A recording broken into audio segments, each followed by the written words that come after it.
So I decided to start a YouTube channel, and it's quite an impromptu decision. It's something that I actually just started thinking about just the other day, and today I'm doing it. So why do I want to start a YouTube channel?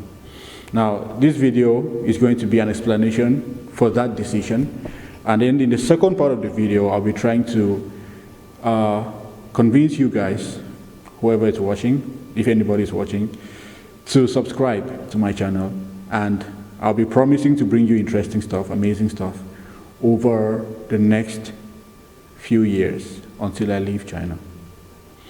So, part one, why am I starting a YouTube channel?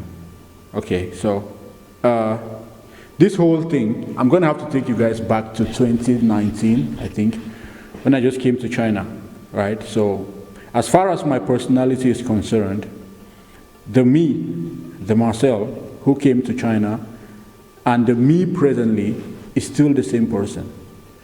But as far as aspirations, as far as goals, as far as objectives, as far as viewpoints is concerned, understanding of life itself is concerned, they are two different people. So a lot has happened mentally, in my mind. My understanding has been broadened, and my perspective to life has changed a lot. So I might look like I'm the same person, I might behave like I'm the same person, but I actually am not. So this channel is just an avenue for me to upgrade my personality to match the new aspirations that I have. So quarantine came upon me suddenly, as it did everyone else. 2020, the early 2020, I was forced, we were all forced to quarantine, and I'm not complaining, I understand the decision. It was for our health and our safety, but all I'm saying is it did things to me that you would not even imagine. I began to question so many things. Priorities, for example. Let's talk about priorities. Everybody has got priorities. So everybody has got a list of what is most important and what is less important. When I just came to China, for example, my primary objective, my main priority, my principal target was academics. I just came to study. And for all that time, when I was in China, or I'm still in China, but when I just came, for all that time, I buried my head into my book, as my father would say. And I was just studying. Didn't look up, didn't look right, didn't look left, just studies. So I attached a sense of success and achievements and purpose and fulfillment to studying. I thought academic progress was the only progress to be had, was the only real meaning to why I was here. So I wasn't really looking around to do anything else, right? So then quarantine came, and I was still studying, but then I had a lot of time to think. Just thinking about life, thinking about the future, thinking about present life, thinking about my life in general, just thinking about everything. When you have an abundance of time, you have the liberty, you can give yourself the liberty to explore new areas, at least mentally, since I couldn't go anywhere. So I began to shift focus, to divert a little bit from my original intention of always studying.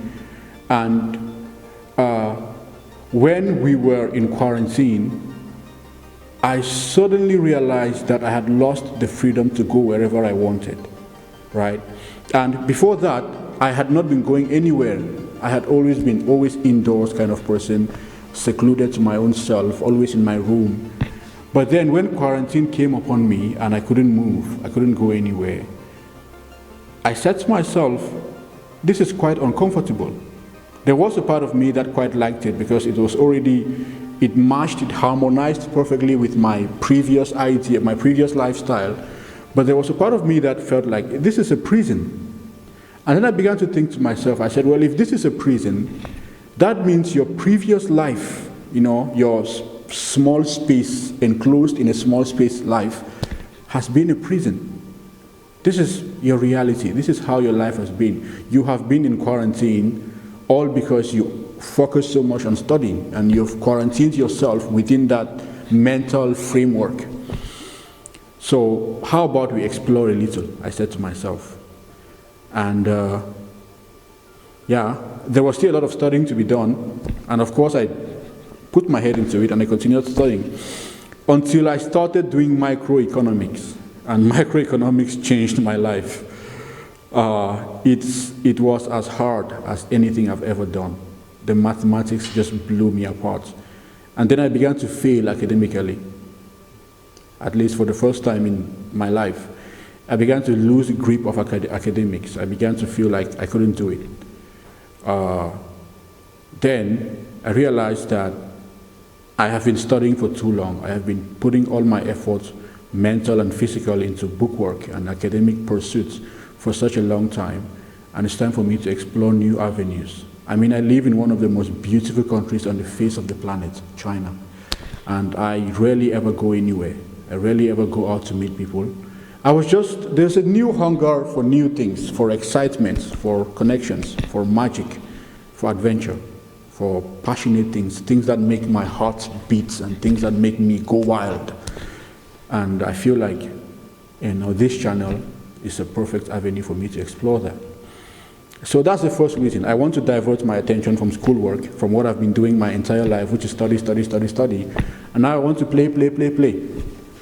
Yeah, because now studying is not paying off so much anymore, ever since microeconomics. Yeah, so the next reason, I don't know if I explained that sufficiently enough, but I hope you understand. The next reason is because I want to invest a little bit in my talents. I flatter myself that I'm a good writer and a good storyteller. I flatter myself that I'm creative. I tell myself that I have the ability to create good things, to think and to write and to tell stories. So I feel like since this is one of the most, like I said before, amazing, breathtaking places on the earth, I should actually tell stories about my life. In that way I can create memories. Because at the end of the day, what I really have to myself when all of this is over, when I'm leaving China after 2 years, next year, that's next year. When I'm leaving China next year, the only thing I'm really going to have is my memories. And so far I have created none, not even one. So I feel like now it's time for me to take the opportunity to go out there and create memories.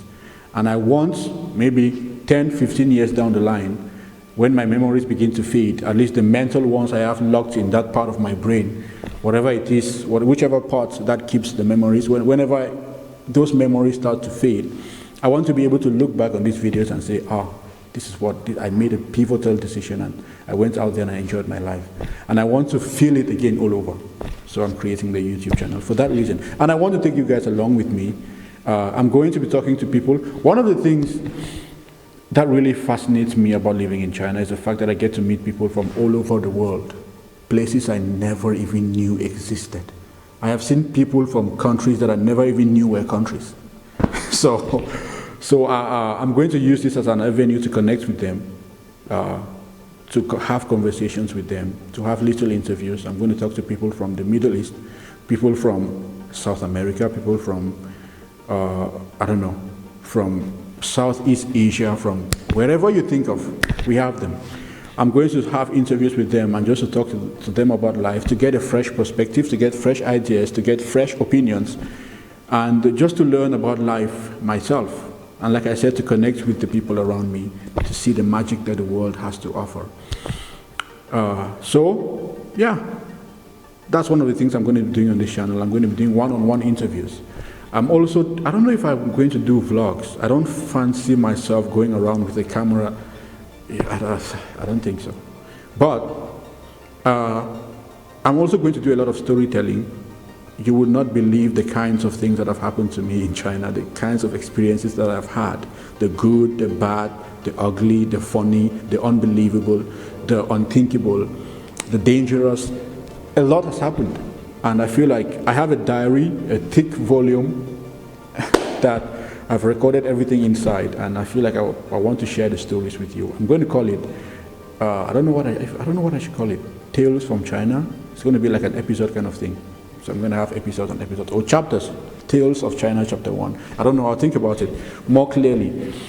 So that's one of the things I'm going to be doing on this channel as well, right? So I'm also going to have just sit down talk, just like I'm doing now, just talking about life and the things that I've learned on my journey. Yeah, so the ideas are still kind of, not really well organized, but I feel like it's time for me to do this. This is me being adventurous. You would not understand, but this is me doing something that I don't want to do. This is me breaking boundaries. This is me starting on a new road. This is me embarking on new ideas. This is me, transcending myself, trying to see a better part of myself. I was listening to a podcast this morning, and they were talking about, they were exploring the concept of personality, right? What is a personality? When you say my personality, what do you mean? And it turns out personality is just a set of beliefs you have about yourself, who you are, what you're capable of. And the thing about personality is it is elastic. It can be expanded. In fact, whenever you see yourself getting to a point where you say, this is not the kind of person I am, or this is not what I do, or this is not how I see myself, it's like you have come to a limit of your personality. And in as much as it's always very good to not to see yourself as a thief or a murderer or a bad person, it also kind of limits you, because at the end of the day, you decide your personality. You decide who you're going to be. So I am making new decisions. I'm exploring a new personality, and I am hoping to grow in that area. Hence my YouTube. So I don't know how convincing that is. I don't know how that is going to turn out. Well, I'm invested in it. I'm going to put in every piece or every drop of sweat I have to make this a success. And I hope people around the world can just tune in and watch. Like I said, these are just half ideas, and I'm going to develop them as time goes on. So this is just a short introduction. It might actually be long, but it's an introduction. And I have some good ideas, trust me. I have some good ideas of what I'm going to do on this channel, right? So if you want to see more of China, if you have any questions or doubts or concerns about life in China, if you want to talk to people, to use my channel as an avenue, as a third eye through which you can see the world in different colors and ideas and things, or if you just want to think, to be philosophical like me, to be deep and mysterious like me, you can subscribe.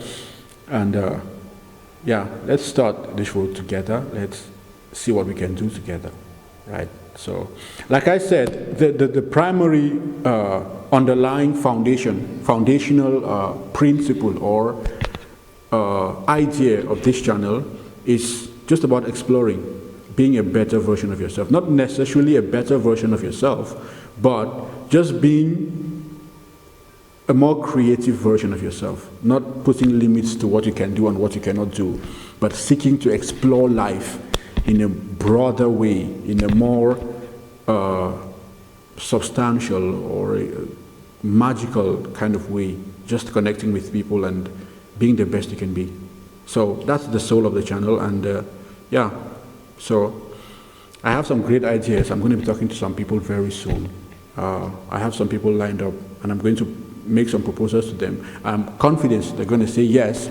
And then the next video might be, when I get the audio device, it might really be a sit-down interview with someone who is as different from me as possible, just talking about different things about life. And we'll go from there, right? So once again, subscribe. This is not a thumbs down, it's a subscribe. Subscribe to the channel and hit a like. Let's do this.